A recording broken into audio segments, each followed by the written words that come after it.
تو خدا کے لیے گھروں میں پیسے کو سیلیبریٹ کرنے والی باتیں ختم کریں. اگر آپ نے یہ فانوس خریدا ہے نا 10 لاکھ کا, یہ نہ کہیں کہ یہ 10 لاکھ کا ہے, یہ کہیں کہ یہ خوبصورت ہے. آپ کے پاس 20 لاکھ تھے, آپ نے لے لیا, اس کی خوبصورتی کو سیلیبریٹ کریں, اس کی قیمت کو سیلیبریٹ نہ کریں, برانڈ کو سیلیبریٹ نہ کریں, کمفرٹ کو سیلیبریٹ کریں. پھر ان کے بدلے میں باتیں کیا کریں؟ باتیں وہ کریں جن کے ذریعے بچوں کے رول ماڈل ڈٹرمن ہوں. آپ ایمانداری سے بتائیں, آپ کے گھر میں آخری دفعہ یہ کب بات ہوئی کہ حضرت خدیجہ کا کیا زندگی گزارنے کا طریقہ تھا؟ آؤ میں تمہیں بتاتی ہوں کہ حضرت فاطمہ نے کیا کیا. میں آپ کو بتاتی ہوں کہ حضرت عائشہ نے ایک دفعہ یہ کیا. مصعب بن عمیر کے بارے میں آپ کو بتاتی ہوں. اچھا چلیں, آپ کہیں گے کہ یہ ایک ریلیجس باتیں شروع کر دیں, آؤ بچوں ہم تمہیں آئنسٹائن کے بارے میں بتائیں. آپ کو پتا ہے فیض احمد فاض کون تھے؟ آپ کو پتا ہے اقبال کیا تھے؟ میں اقبال کے بچپن کی آپ کو ایک بات سناتا ہوں, بلکہ سیالکوٹ چل کے ان کا گھر دیکھ کر آئیں گے. گھر میں یہ گفتگو ہونی چاہیے. عبدالستاریدی کے بارے میں بچوں کو پتا ہونا چاہیے, ابن خلدون کے بارے میں پتا ہونا چاہیے. حافظ اور سعدی کا تو خیر دور کی بات ہے.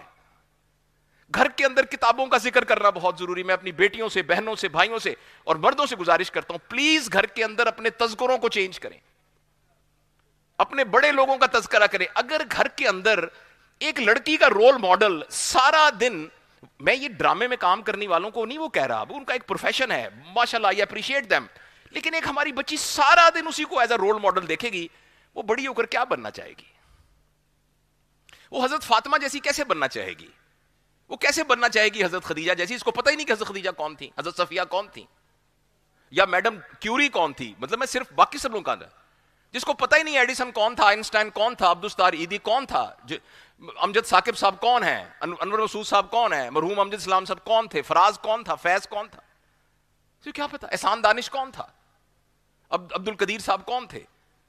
جب کسی کو پتہ ہی نہیں ہوگا تو ہمارے رول ماڈل وہی, دیکھیں میں اگین ان کو کوئی برا نہیں کہہ رہا, مگر ہمارے رول ماڈل وہی نچیے بنیں گے. ہمارے بچے نچیے بننا پسند کریں گے. تو گھروں اس کے ہم ذمہ دار ہیں, ہم گھروں کے اندر اپنے تذکروں کو چینج کریں. 2 باتیں بتا دیں.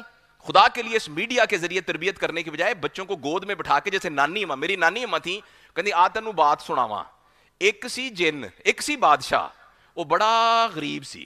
اچھا ہم اس بات پر مطمئن ہو جائے کہ بادشاہ تھا, بڑا غریب تھا, وہ صبح صبح لکڑیاں کاٹنے چلا جاتا تھا. یہ کہانی ہم سنتے تھے, ہر دفعہ ایک ہی بات ہوتی تھی, لیکن ہر دفعہ اس میں نئی کہانی ہوتی تھی. خدا کے لیے وہ گود میں بیٹھ کے بچوں کو یہ والی کہانیاں سنائیں بنسبت ان کہانیوں کے. نمبر 2, میں نے کہا ہے کہ کتابیں گھر میں لے کے آئیے, آپ بھی پڑھتے ہوئے نظر آئیں.